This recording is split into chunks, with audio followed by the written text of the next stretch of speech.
Shalom saudaraku yang terkasih, bersyukur puji Tuhan kita jumpa lagi di dalam acara Closer to God.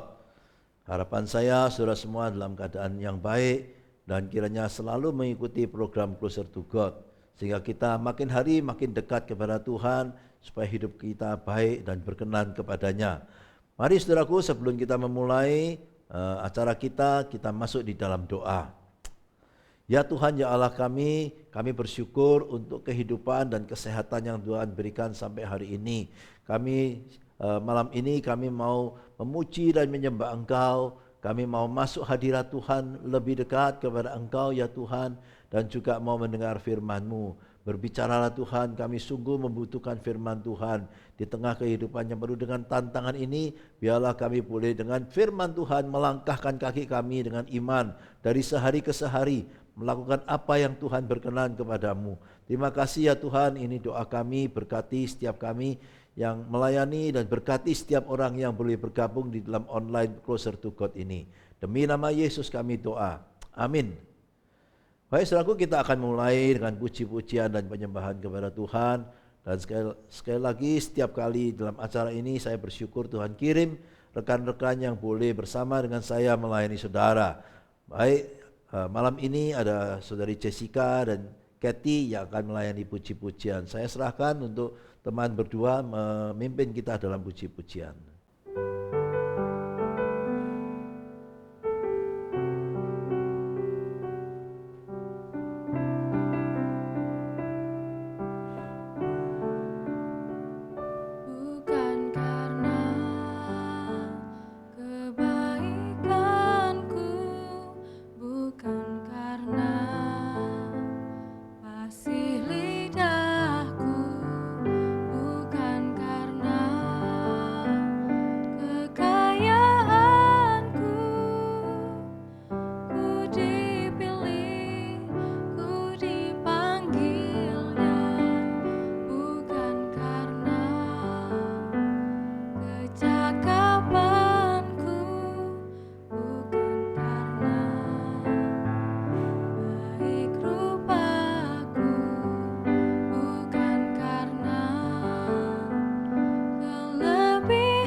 Baik, terima kasih untuk Kathy dan Jessica yang sudah memimpin kita di dalam puji-pujian.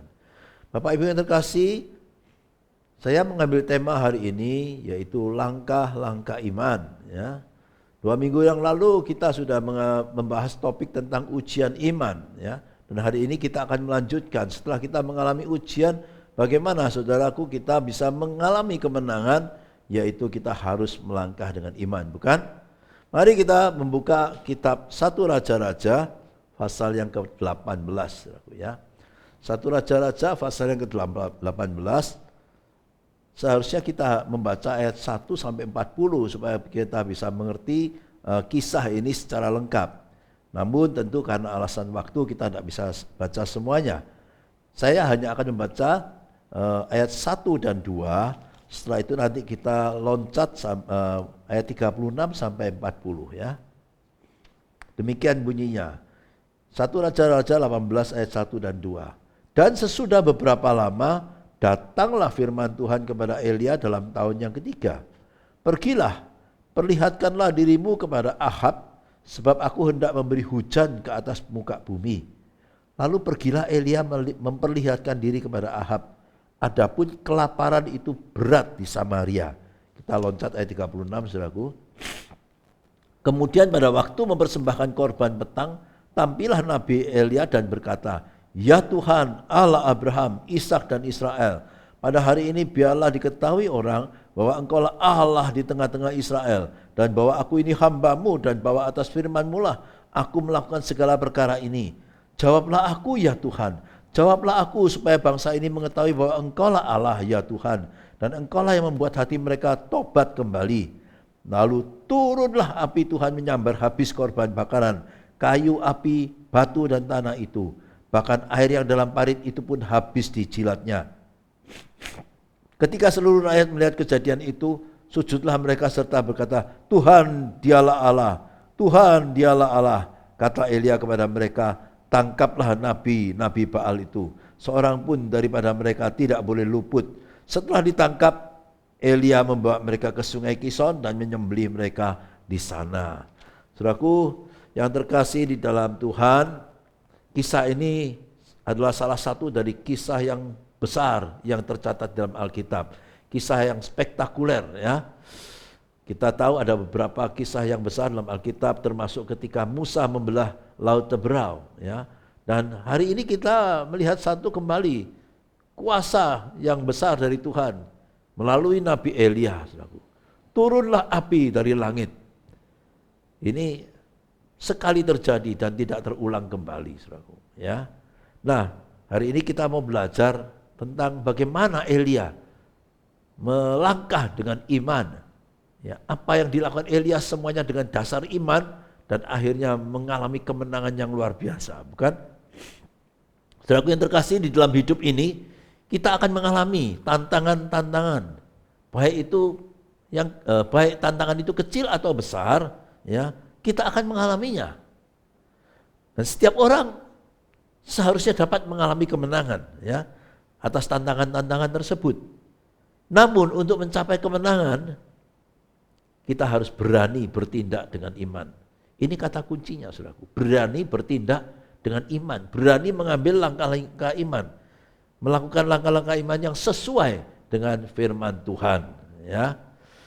Nah, kita tahu kisah ini ya, bahwa 3 tahun sebelumnya Tuhan berfirman kepada Elia bahwa hujan tidak akan turun sampai nanti ada firman Tuhan kembali. Nah, sekarang sudah kurang lebih 3 tahun ya, Tuhan kembali datang kepada Elia ya. 3 tahun yang lalu sebelum peristiwa ini, Allah berkata kepada Elia, pada waktu itu firman Tuhan kepada Elia berbunyi demikian, "Pergilah, bersembunyilah di tepi sungai Kerit." Mengapa dia harus bersembunyi? Karena dia waktu itu akan dibunuh oleh Raja Ahab. Dia menjadi buronan daripada Raja Ahab ya. Jadi Tuhan memerintahkan supaya Elia bersembunyi di tepi sungai Kerit ya. Itu tercatat dalam pasal 17 ayat yang ketiga, saudaraku. Tetapi sekarang setelah 3 tahun kemudian ya, Allah kembali berkata kepada Elia, "Pergilah, perlihatkanlah dirimu kepada Ahab." 3 tahun sebelumnya Tuhan berkata, "Pergilah, sembunyikan dirimu." Tapi sekarang Tuhan berkata, "Pergilah dan perlihatkan dirimu kepada Ahab." Tentu ini satu perintah dari Tuhan yang mengandung resiko, saudaraku. Ya, karena sekali lagi 3 tahun sebelumnya Ahab ya mencari Elia untuk membunuh Elia. Dia menjadi buronan daripada Raja Ahab. Tapi sekarang justru dia harus memperlihatkan diri. Dia harus menghadap kepada Raja Ahab, saudaraku. Jadi ini satu perintah yang mengandung risiko yang besar. Ya. Tentu kalau saudara dan saya jadi Elia, kita akan berpikir berulang-ulang berpikir. Mungkin berpikir ratusan kali untuk menghadap Raja Ahab. Karena itu berarti sama dengan kita menyerahkan nyawa kita kepada Raja Ahab, saudaraku. Ya. Jadi ketika Elia mendapat perintah ini, apa yang dia lakukan, saudaraku? Nah, hari ini yang kita akan pelajari dari Elia, dia melangkah dengan iman. Ya. Dan akhirnya kita tahu tadi bagian yang kita baca, mengalami kemenangan karena Allah menurunkan api dari sorga. Dan setelah itu nabi-nabi Baal tadi dibunuh oleh bangsa Israel. Nah, mari kita lihat, saudaraku, bagaimana Elia melangkah dengan iman. Ya.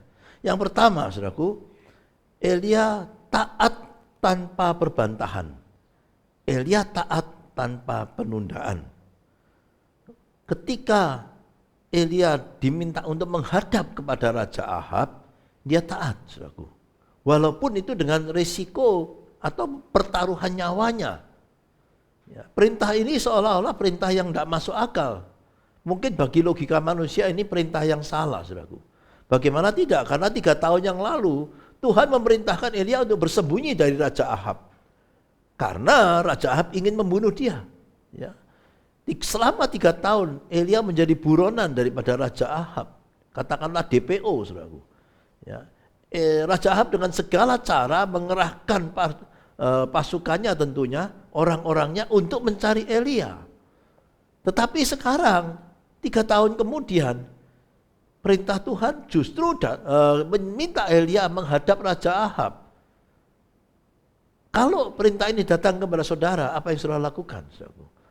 Apakah saudara berani seperti Elia, ya, melangkah dengan iman memasuki istana Raja Ahab dengan pertaruhan nyawa, atau saudara mungkin mengundurkan diri? Mungkin saudara berpikir ulang ratusan kali sebelum saudara melangkah.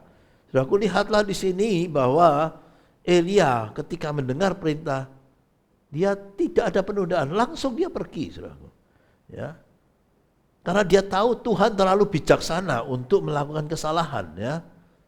Tuhan terlalu bijaksana untuk melakukan kesalahan.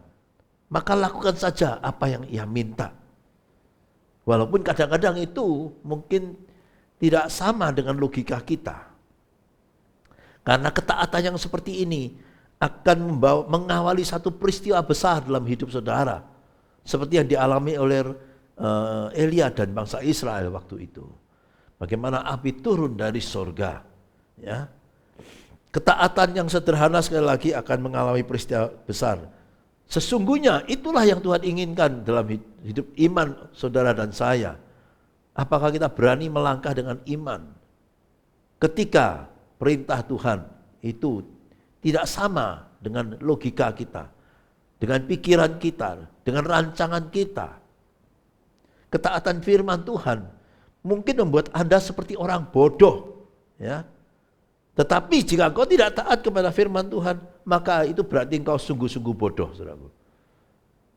Elia taat pada firman Tuhan dan kelihatannya dia seperti orang bodoh. Bagaimana dia menghantar nyawa itu kepada Raja Ahab. Dalam tanda petik seolah-olah demikian, saudaraku. Tetapi jika Elia tidak taat, maka dia tidak akan mengalami peristiwa besar.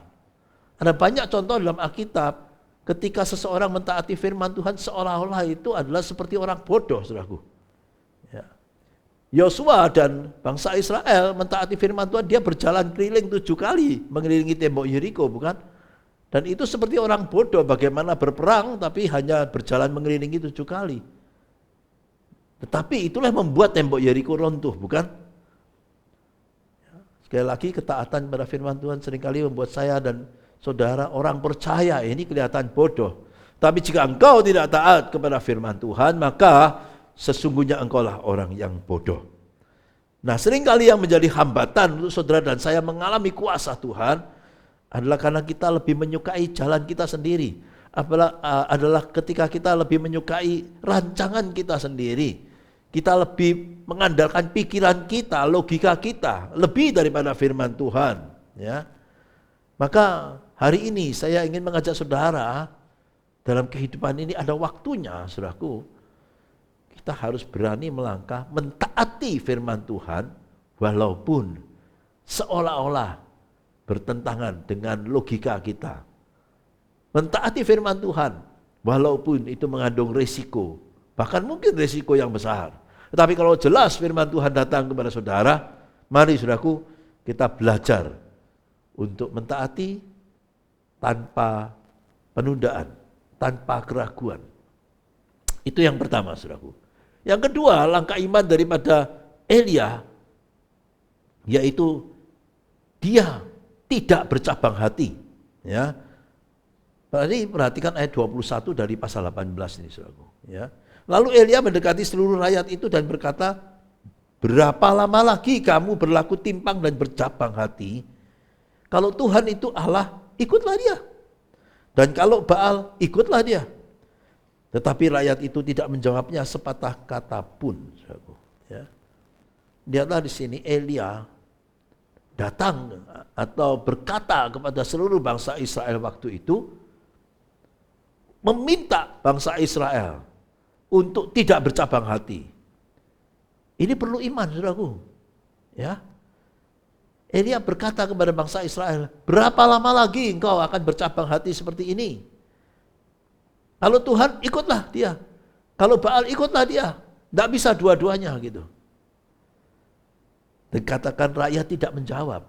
Apa artinya ini? Karena rakyat di sana ragu-ragu. Ya. Rakyat tidak berani menjawab. Tapi Elia mendesak bangsa Israel waktu itu. Hari ini kau harus pilih. Pilih Tuhan atau Baal.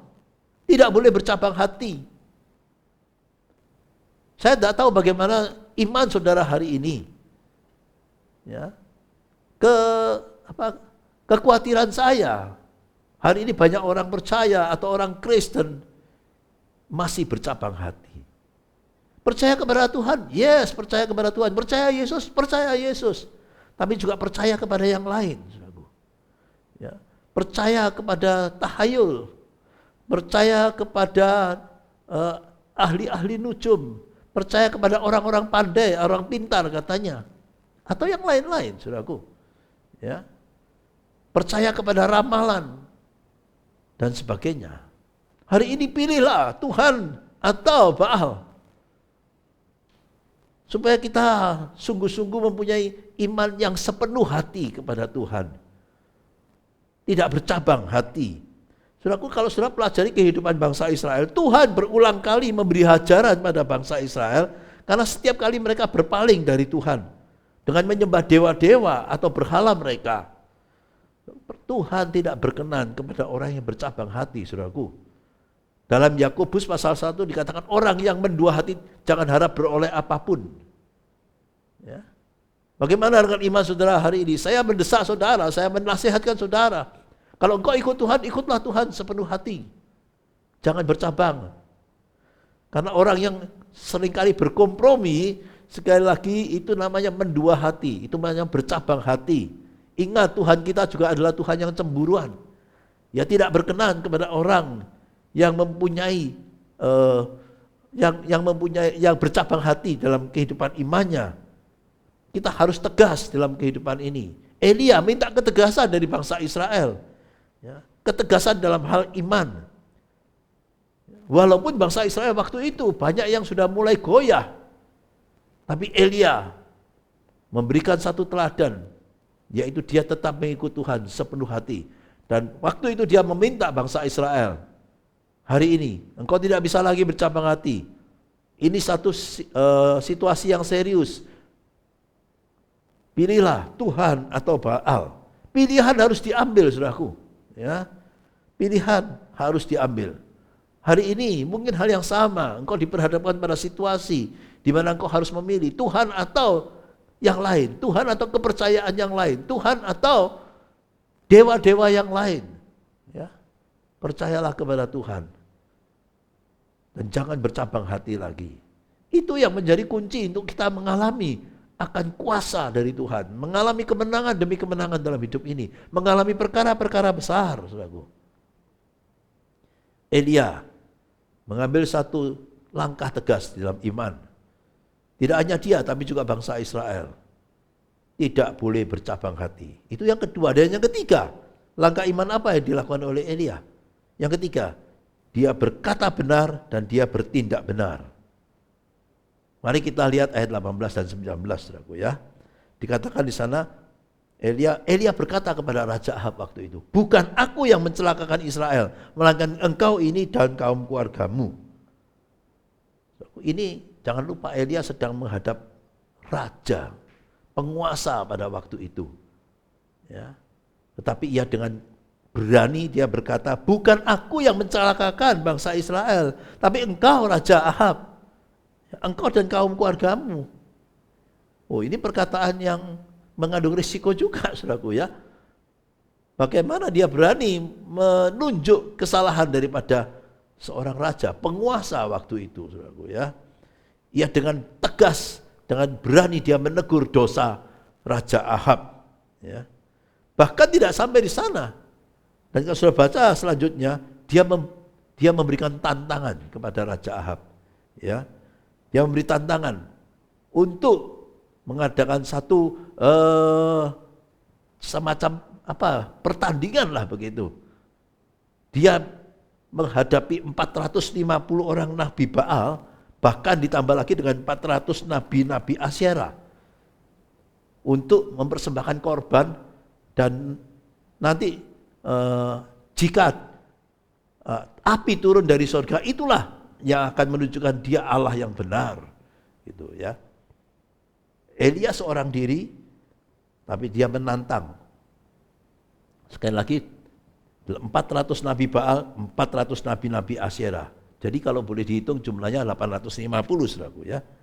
Di sini dia mengatakan kebenaran dan bertindak dengan benar, saudaraku. Ya. Dalam zaman ini dibutuhkan orang seperti ini, saudaraku, yang tetap berani mengatakan kebenaran dan berani bertindak benar, walaupun itu ada resikonya. Ya, percayalah saudaraku, kebenaran tidak terkalahkan. Orang yang hidup di dalam kebenaran, maka dia tidak akan takut siapapun dan tidak takut akan apapun. Lihatlah Elia. Ya, saat itu dia ada di istana raja, dia sedang berhadapan dengan penguasa, tapi dia hidup di dalam kebenaran dan dia tidak takut kepada Raja Ahab. Hidup di dalam kebenaran adalah satu hal yang dibutuhkan di zaman ini. Saya sekali lagi menasihatkan saudara, mendesak saudara, mari kita sebagai orang percaya di tengah dunia yang dalam tanda petik jahat, dalam dunia yang penuh dengan kerusakan ini, di mana dosa merajalela. Mari saudaraku, berani tidak kita hidup di dalam kebenaran dengan risiko apapun, saudaraku. Percayalah bahwa kebenaran itu tidak terkalahkan. Kebenaran pasti akan muncul satu hari. Ya. Kebenaran itu seperti yang saya pernah ilustrasikan, ya. Kebenaran itu seperti air yang ditambahkan kepada minyak. Seberapapun air ditambahkan, minyak akan tetap muncul di permukaan, saudaraku. Betul enggak? Itulah kebenaran. Kebenaran tetap akan muncul. Maka hari ini saudaraku, saya menghimbau saudara, mari kita sebagai orang percaya, kita berkata-kata benar, kita bertindak benar, dan tidak lagi berkompromi dengan dosa. Ya. Kita harus menyatakan iman kita, bahwa kita berbeda. Kita mempunyai kehidupan yang berbeda daripada mayoritas orang di sekitar kita mungkin. Kita berani muncul memberikan perbedaan, yaitu berkata benar dan bertindak dengan benar. Biarlah orang lain melihat kehidupan saudara dan saya. Sehingga, saudaraku, banyak orang yang mengerti, yes, inilah anak Tuhan. Tuhan, dialah Tuhan. Akhir daripada kisah ini, banyak bangsa Israel dan orang-orang yang ada di Gunungan Karmel waktu itu mengatakan, yes, Tuhan, dialah Tuhan. Inilah Tuhan yang benar. Kiranya hari ini juga saudara dan saya bertindak seperti Elia. Berkata benar, bertindak benar. Dan yang keempat ya Tuhan, saudaraku yang terakhir, Elia berdoa dengan benar juga. Elia berdoa dengan benar. Ya, saya ingin saudaraku kita kembali membaca dari ayat 36 dan 37 karena ini penting, saudaraku. Ayat 36 dan 37 inilah doa Elia yang mendatangkan api turun dari langit, saudaraku. Saya baca ya. Kemudian pada waktu mempersembahkan korban bentang, tampillah Nabi Elia dan berkata, Ya Tuhan Allah Abraham, Ishak dan Israel, pada hari ini biarlah diketahui orang bahwa Engkaulah Allah di tengah-tengah Israel, dan bahwa aku ini hamba-Mu, dan bahwa atas firman-Mu lah aku melakukan segala perkara ini. Jawablah aku ya Tuhan, jawablah aku, supaya bangsa ini mengetahui bahwa Engkaulah Allah ya Tuhan, dan Engkaulah yang membuat hati mereka tobat kembali. Lihatlah saudaraku, inilah doa dari orang yang benar, dan dia berdoa juga dengan benar. Sebelumnya nabi-nabi Baal itu sebanyak 850, mereka juga berdoa kepada dewa-dewa mereka. Mereka tidak hanya berdoa, mereka di sana melompat-lompat, mereka menari, mereka menyiksa diri mereka dari pagi sampai sore, ya, sampai petang dikatakan, tapi api tidak turun dari sorga. Ketika tiba giliran Elia berdoa dengan sangat sederhana, ya, dia tidak menari-nari, dia tidak melompat-lompat, dia tidak menyiksa diri. Dia hanya berdoa, Tuhan jawablah aku, Tuhan jawablah aku. Dan biarlah semua orang di sini mengetahui bahwa Engkaulah Tuhan yang benar. Artinya apa saudaraku? Elia berdoa dengan sederhana. Elia berdoa dengan iman itu tadi, ya. Berdoa dengan percaya. Ini perlu saudara dan saya mengerti bahwa kalau engkau berdoa, janganlah ragu. Setelah berdoa, udah serahkan saja kepada Tuhan dan pasrah aja apa yang Tuhan mau, kehendak Tuhan yang mau. Apapun jawaban dari Tuhan atas doa saudara itu pasti yang terbaik. Berdoa dengan iman, yakin, ya, bahwa Tuhan itu mendengar. Ya. Dan di sini kita lihat bahwa Elia berdoa dengan motivasi adalah untuk memuliakan Tuhan, meninggikan Tuhan, karena dia ulang-ulang mengatakan, biarlah semua orang di sini tahu bahwa Engkaulah Tuhan yang benar. Jawablah aku ya Tuhan, jawablah aku. Doa Elia adalah doa yang benar, ya. Dan kalau saudara baca baik-baik di sini, ya, doa Elia adalah doa yang didasarkan oleh firman Tuhan. Karena pada ayat 1 Tuhan sudah datang kepada Elia dan Tuhan berkata apa? Pergilah menghadaplah Ahab dan aku akan mendatangkan hujan. Setelah 3 tahun lebih tidak turun hujan, saudaraku, ya. Jadi kita lihat di sini doa Elia ada doa yang dengan iman, doa yang meninggikan Tuhan, ya, dan doa yang didasarkan pada firman Tuhan. Semuanya Elia lakukan dengan iman. Saya mengutip dalam Yakobus pasal 5 ayat 17 dan 18, demikian bunyinya tentang Elia juga, saudaraku. Elia adalah manusia biasa sama seperti kita. Elia manusia biasa sama seperti saudara, sama seperti saya. Dia bukan manusia super, saudaraku. Ya, bahkan manusia yang istimewa begitu, yang mungkin lebih tinggi dari manusia. Tidak, saudaraku, dikatakan Elia manusia biasa sama seperti kita. Dan ia telah bersungguh-sungguh berdoa. Ini kuncinya, dia sungguh-sungguh berdoa. Supaya hujan jangan turun, dan hujan tidak turun di bumi selama 3 tahun dan 6 bulan. Lalu ia berdoa pula, dan langit menurunkan hujan, dan bumi pun mengeluarkan buahnya. Yakobus 5, 17, ayat 18. Jadi saudaraku, kita lihat di sini, bahwa Tuhan itu juga Tuhan yang sama yang mendengar doa Elia, Tuhan yang sama hari ini adalah Tuhan yang mendengar doa saudara dan saya. Ya. Dikatakan Elia manusia biasa kok. Kata kuncinya adalah dia bersungguh-sungguh berdoa tadi. Dia berdoa dengan benar, dia berdoa dengan iman, saudaraku. Ya. Dia berdoa 3 tahun setengah tidak turun hujan, setelah dia berdoa lagi barulah turun hujan. Kita lihat di sini apa yang tidak mungkin dilakukan dengan kekuatan manusia menjadi mungkin oleh kuasa doa, bukan? Kita lihat di sini bahwa Tuhan menjawab doa dari Elia. Tadi sekali lagi saya ulangi, dia orang biasa. Ya. Tuhan menjawab doa orang biasa. Dia juga menjawab doa yang biasa juga dari saudara dan saya.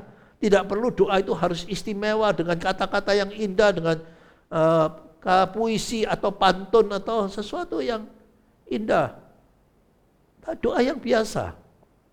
Asal doa saudara benar untuk kemuliaan Tuhan. Tuhan menjawab doa yang biasa kok. Ya. Saya mengambil kutipan, ya, yang berbunyi demikian. The power of prayer cannot be explained, but the power of prayer can be experienced. Kekuatan doa tidak bisa dijelaskan, Tetapi kekuatan doa dapat dialami. Kita tidak mengerti bagaimana, ya. Mujizat turun waktu itu, api turun dari sorga. Tidak bisa dijelaskan, saudaraku. Ini perkara yang supranatural. Tidak bisa dijelaskan. Kekuatan doa tidak bisa dijelaskan. Tapi kekuatan doa dapat saudara dan saya alami. Ya. Kuasa Tuhan adalah kuasa yang supranatural.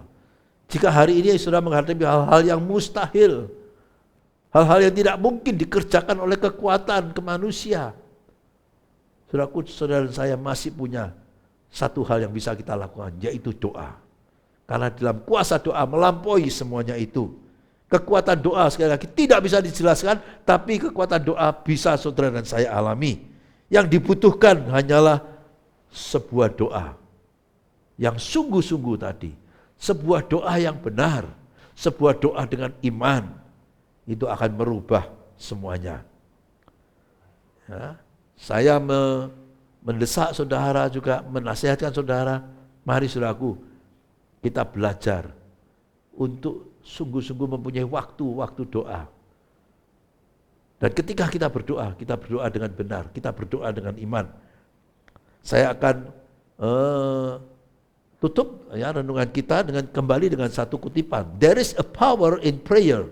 When men work, they work. But when men pray, God works. Ada kuasa di dalam doa, saudaraku. Ketika manusia bekerja, mereka yang bekerja. Tapi ketika manusia berdoa, Allah yang bekerja. Tahu saudaraku ya? Kalau saudara dan saya bekerja dengan segala kemampuan kita, kekuatan kita, kepandaian kita, yes, itulah kekuatan kita yang terjadi.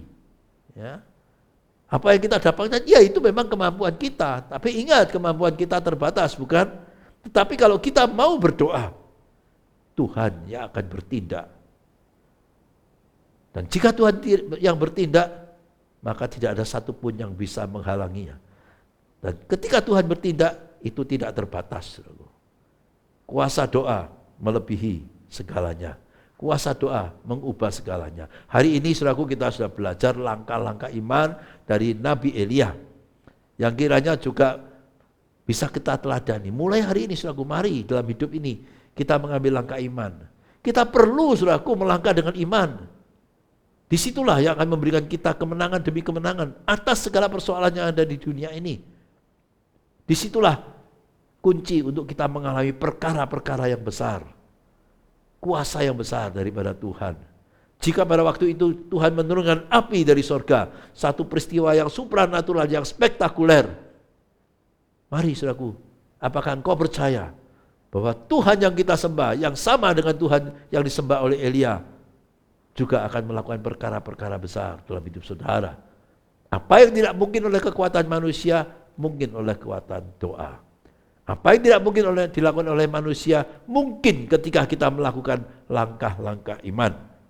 Saudaraku, langkah iman hari ini ada 4 hal. Yang pertama, taatlah tanpa perbantahan, taatlah tanpa penundaan. Yang kedua, jangan bercabang hati, saudaraku. Ikutlah Tuhan sepenuh hati. Dan mungkin hari ini saudara harus pilihlah Tuhan. Ya. Karena orang yang mendua hati tidak akan mendapatkan apa-apa, saudaraku. Langkah iman yang ketiga, berkata benar dan bertindak benar. Hidup di dalam kebenaran, walaupun seorang diri bahkan. Hidup di dalam kebenaran, walaupun harus menanggung resiko. Ya. Dan yang terakhir, yaitu berdoa juga dengan benar. Artinya berdoa dengan iman. Berdoa dengan keyakinan bahwa Tuhan adalah Tuhan yang maha besar.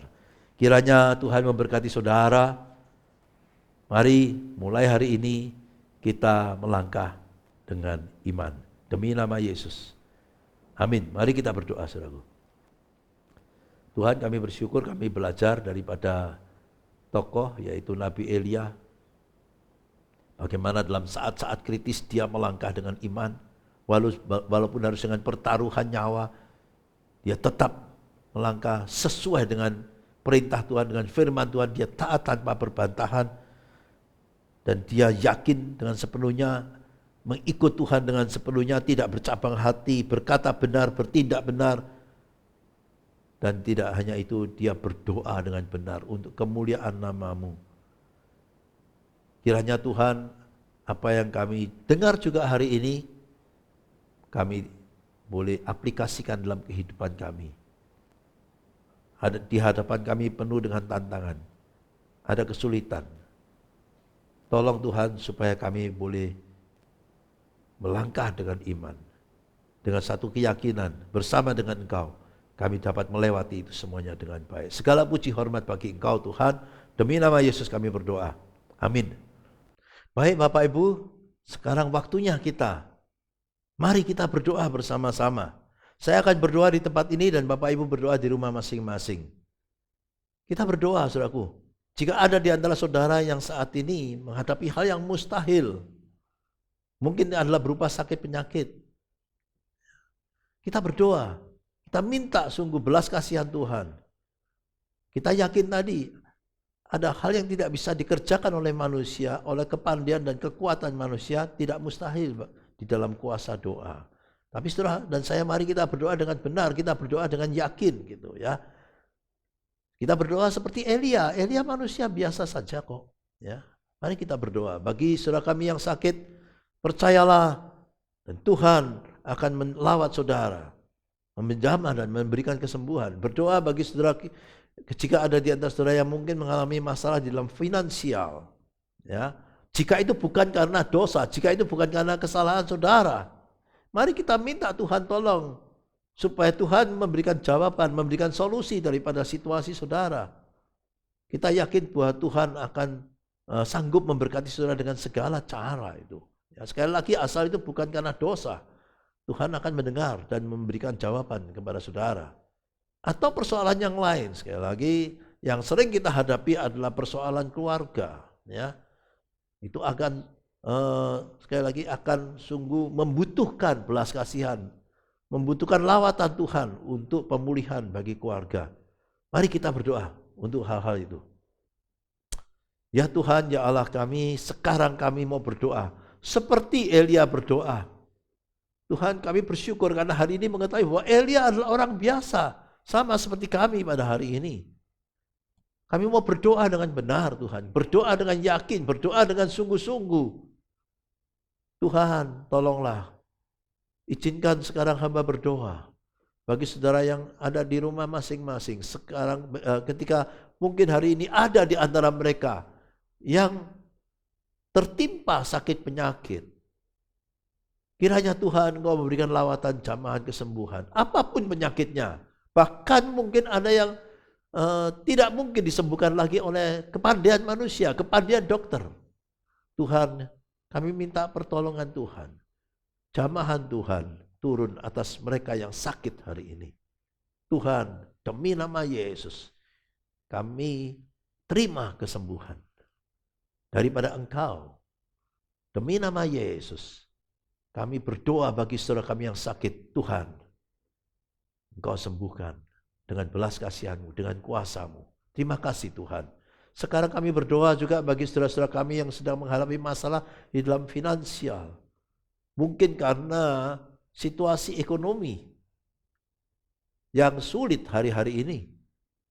Kiranya Tuhan memberikan lawatan dan jamahan kepada mereka. Teman-teman kami yang sedang menghadapi masalah keuangan, jika itu bukan karena dosa mereka Tuhan, berikanlah juga berkat-Mu turun atas mereka. Tuhan, mereka ada banyak kebutuhan-kebutuhan, kiranya Tuhan dengan cara-Mu Tuhan, Engkau akan memberkati dan mencukupkan kebutuhan itu. Pulihkan kembali situasi ekonomi atau finansial mereka Tuhan. Berkati mereka di dalam pekerjaan mereka, dalam bisnis mereka. Beri hikmat supaya mereka boleh berhasil di dalam pekerjaan mereka. Berdoa jika ada di antara saudara sedang mengalami masalah dalam keluarga, persoalan suami istri atau orang tua dan anak. Tuhan, jika ada terjadi perselisihan di sana, bahkan mungkin perselisihan yang hebat, atau mungkin terjadi kesalahpahaman yang seharusnya tidak perlu Tuhan. Engkau kiranya hari ini melawat mereka. keluarga demi keluarga. Anak-anak-Mu Tuhan, Engkau kiranya memberikan pemulihan, baik antara orang tua dan anak ataupun suami dan istri. Kasih-Mu melawat mereka. Biarlah mereka kembali dihangatkan oleh kasih Tuhan. Sehingga dengan demikian mereka boleh berbesar hati satu dengan yang lain. Saling mengampuni satu dengan yang lain. Saling memaafkan satu dengan yang lain.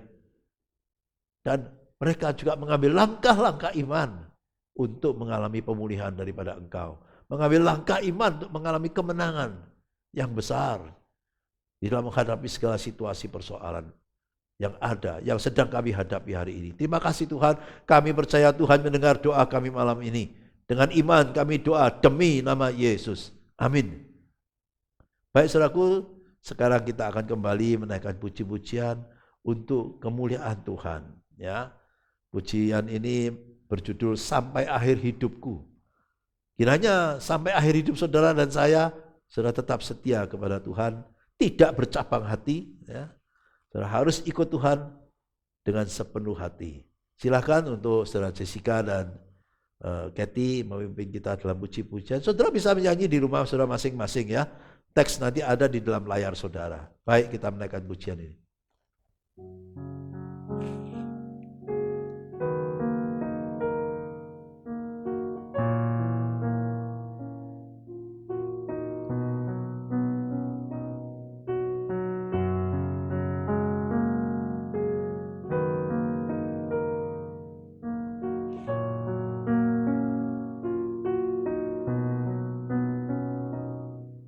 Bapa, Engkau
Amin, saudaraku ya. Setialah sampai akhir hidup kita. Tuhan memberkati saudara. Baik saudaraku, sebelum kita menutup acara kita, saya kembali informasikan kepada saudara, jika ada di antara saudara membutuhkan dukungan doa kami, apapun persoalan saudara, besar atau kecil, ya, kami punya tim doa yang akan siap untuk mendukung saudara. Kita bersama-sama bergumul di dalam doa, dengan doa yang benar. Saudara bisa menghubungi WA yang tertera di dalam layar saudara. Sekali lagi, kami siap untuk mendukung doa bagi persoalan saudara. Tuhan memberkati. Mari kita akan akhiri acara kita pada malam hari ini. Saudara akan menerima doa berkat. Ya, bukalah hatimu, saudaraku, terimalah dengan iman, tadahkan tanganmu, berkat Tuhan ini. Kiranya berkat kasih Allah Bapa yang limpah-limpah, damai sejahtera, anugerah Tuhan Yesus Kristus yang melampaui situasi, melampaui pergumulanmu masing-masing saat ini, apapun itu, penyertaan, pemeliharaan, perlindungan, kekuatan, pemulihan dari Allah Roh Kudus turun atasmu. Ya, setiap orang yang bergabung di dalam Closer to God online pada malam ini, mulai malam ini sampai selama-lamanya. Amin. Bye-bye saudaraku, sampai jumpa pada acara Closer to God yang berikutnya. Tuhan memberkati saudara.